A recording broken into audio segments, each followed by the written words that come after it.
people like me. You need people like me so you can point your f***ing fingers and say, that's the bad guy. That's the bad guy. That's the bad guy. That's the bad guy.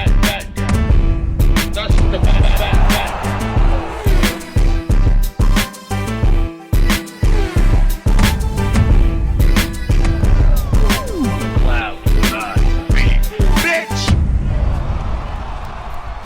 Welcome to the motherfucking relay. We're covering today's top boxing news. Okay, we'll start with this. What is a last look at the Marlen Esparza versus Alaniz rematch set to go down this weekend on the undercard of Virgil Ortiz versus Thomas Dulorme. How'd we get here? Marlen Esparza won another close decision, close enough that it could have gone the other way. Gabriella's promoter complained to the WBO that the scoring was too partial for the hometown fighter, and the WBO was sympathetic, so they ordered a rematch. And here we are. Though because I don't anticipate that Marlen will stay at flyweight beyond this weekend's contest, it makes me wonder why she's even having it. If she's going to move up right after, and I think that she's going to. Just drop the belt. Why do I think she's going to move up after this, you ask? Because if she stays here and attempts to become undisputed champion, she will have to go up against the very statuesque Gabriela Fundora, the only other champion at this weight. At the same time, she's got Mexico's own Kenya Enriquez hot on her trail. She's her mandatory. Marlen Esparza sports a professional record of 14 wins with 1 loss, no draws, 1 recorded knockout, having never been knocked out in 15 professional bouts. And she is a good boxer, cerebral, adaptable. But she has been on the receiving end of some generous decisions. In the Ibeth Zamora Silva fight, in the Naoko Fujioka fight, and more recently in the Gabriela Alaniz fight. Gabriela Alaniz, who sports a professional record of 14 wins with 1 loss, no draws, 6 knockouts, having never been knocked out in 15 professional bouts. It's a legitimate argument that Marlen got a gift in that fight. The one with Gabriela and perhaps some others. Why do you think they're running it back? Why do you think there's a rematch? Though against Gabriela Fundora,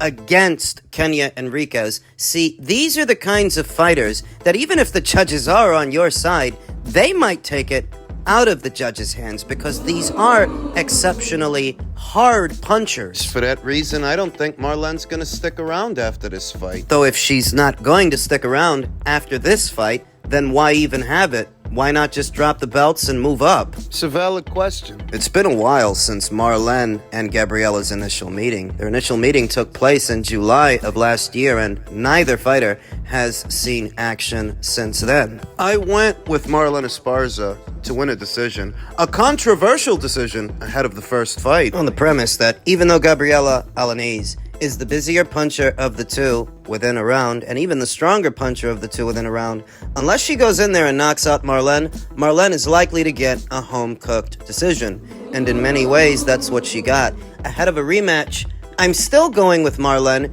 because rematches are often won by the fighter who can change, the fighter who can make adjustments, take everything they learned from the first fight and apply it to the second.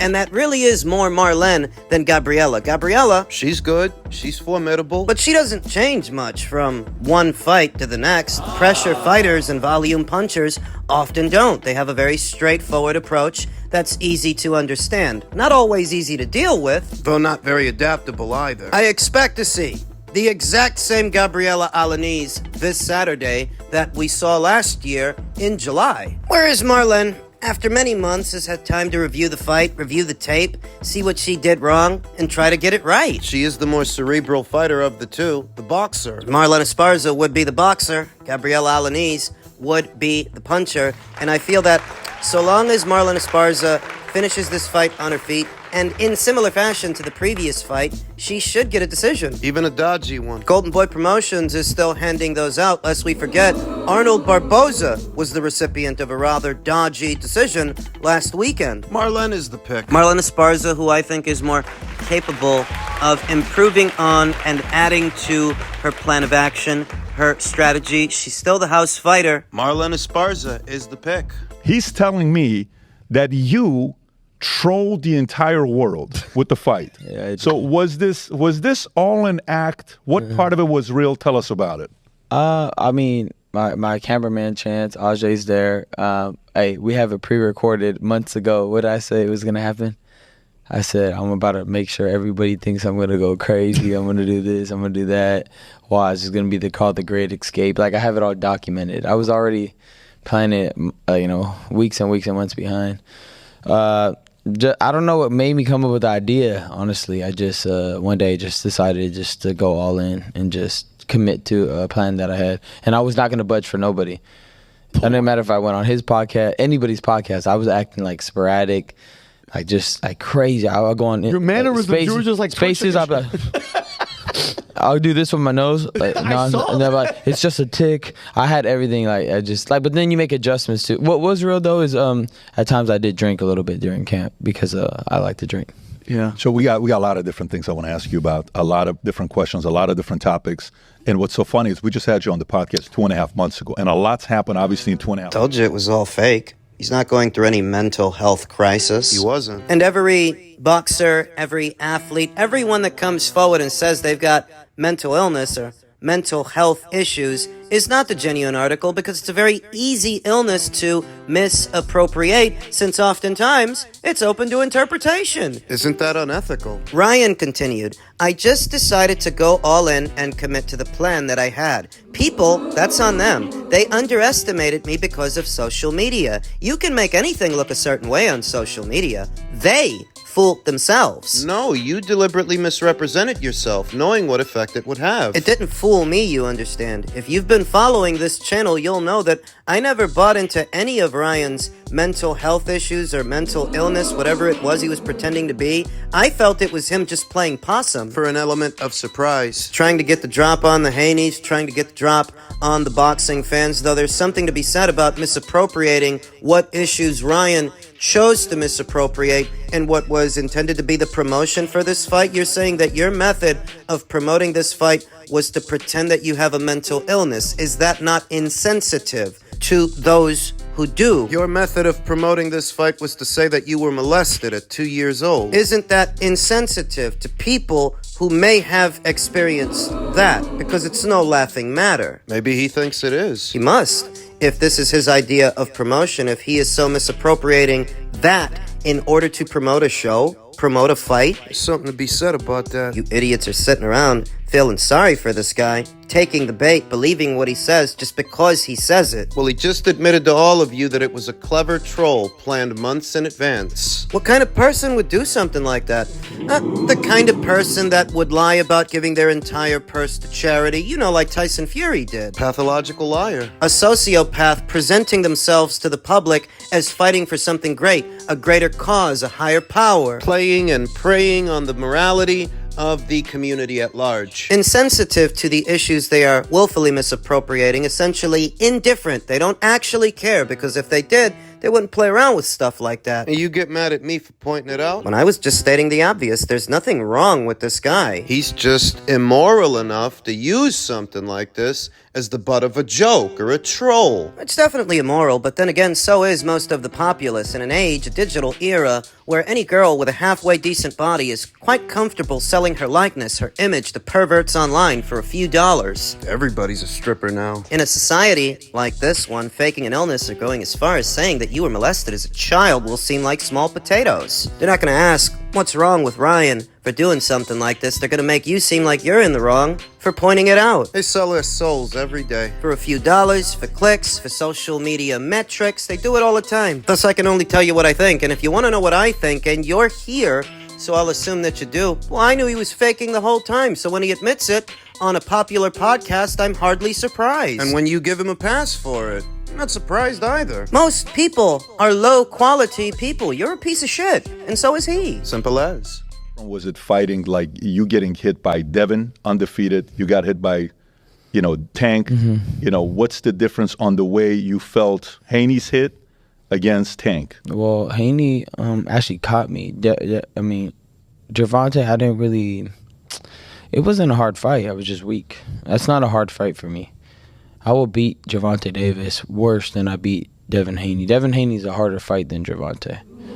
And I know he's like, oh, like they're gonna go crazy right here. But at the end of the day, you know, I've proved them wrong before. You know, at the end of the day, you guys could pull up the picture of me, how I look for a Tank fight and how I look for Devin Haney fight.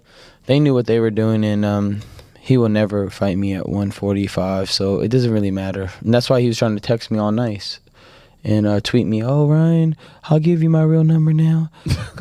Let's go to the club. You know, I hung out with P. Diddy, and now I want to hang out with you. Like, bro, we're like...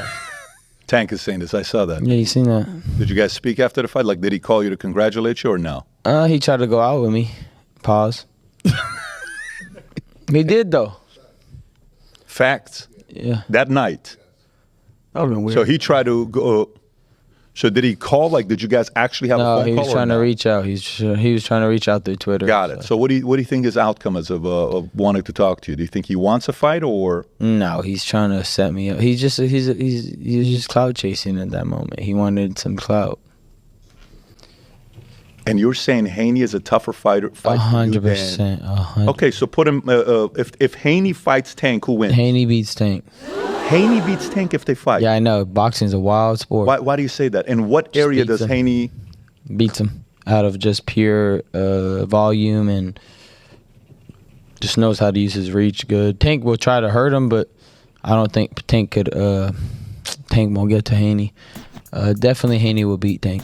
There be any truth to that assertion given Ryan's penchant for saying almost anything and everything that comes to mind? Is it possible that Devin Haney, in spite of how he looked on Saturday, could still beat Gervonta Davis? Well, the weight at which the contest would take place would be pretty important, because if you're talking about Devin draining himself to make 135, that really wouldn't help Devin. But Gervonta Davis moving up to 140, that wouldn't help him. You see, the way it breaks down, stylistically, Devin still has an advantage over Gervonta. In spite of Gervonta having knocked out Ryan Garcia, Who's taller? Ryan did half the work for Gervonta by stepping into his punches, stepping into his jab, and giving up his height, so Gervonta didn't have to find him. He was there to be countered. Where Devin may not give up his height and stay behind his jab, forcing Gervonta to come forward and allowing Devin to walk him into punches. Now, we all know Devin's got no power. I don't think he knocks Gervonta out. But in being economic, staying behind his jab, only throwing 1 and 2 punches at a time as to not allow himself to be countered,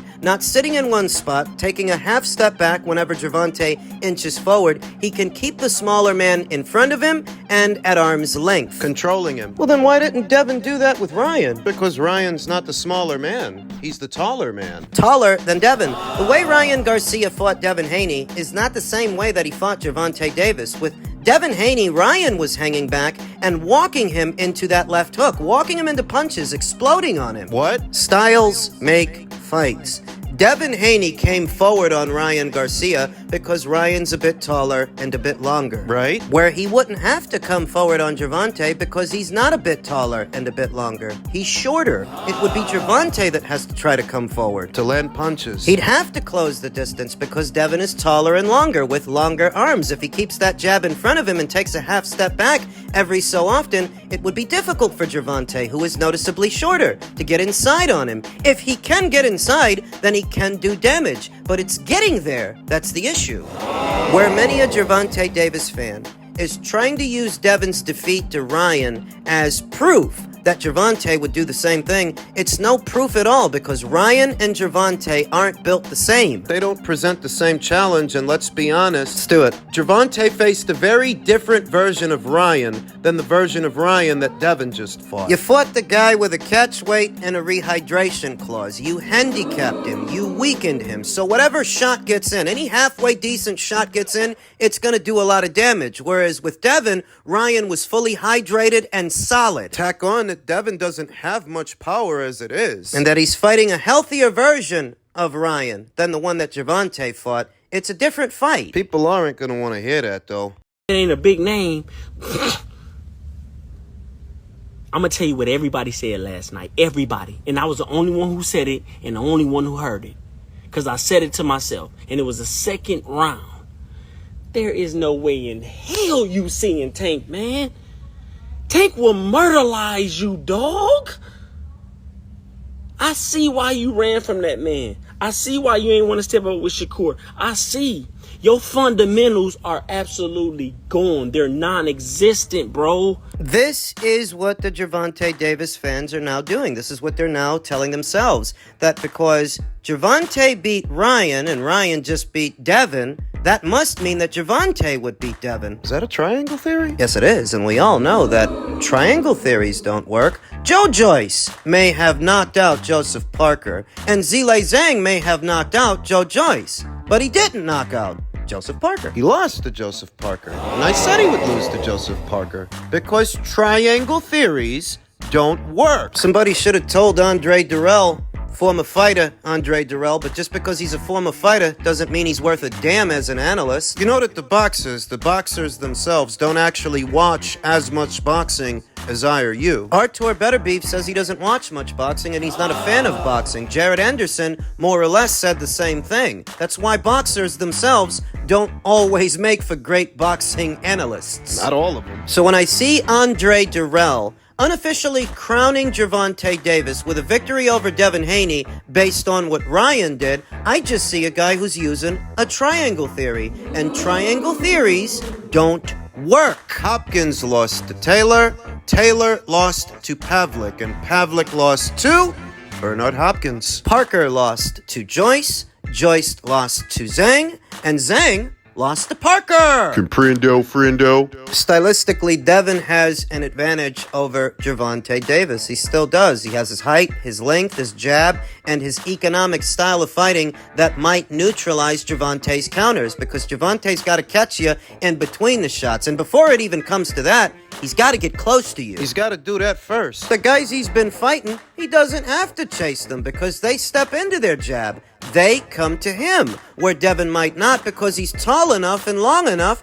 that he doesn't have to. He can hit him long range. Why didn't he hit Ryan long range? Two reasons. Two primarily. Ryan got off to a strong start in the first round. He lumped up Devin Haney. And Devin wanted his lick back, so he went to get it. Started stalking Ryan. That's the first reason. The second reason is Ryan is taller. Ryan is longer. Gervonta isn't. Devin didn't hang back on Ryan because if he does, since he's tall and he's got some length of his own and speed, he can touch you from the outside. And if you let him straighten up his arm, there's going to be more power on the shot. So Devin elected to come forward and try to fight him mid-range, but that wasn't a good idea either. Because Devin's got no pop and he's no good mid-range. Makes for a different fight, a very different situation to what the situation would be with Gervonta. With Gervonta, you ain't got a close distance on him. He's tiny. Just saying, there is something to what Ryan Garcia is suggesting, but you also have to factor in intangibles and guys who like to play with the scale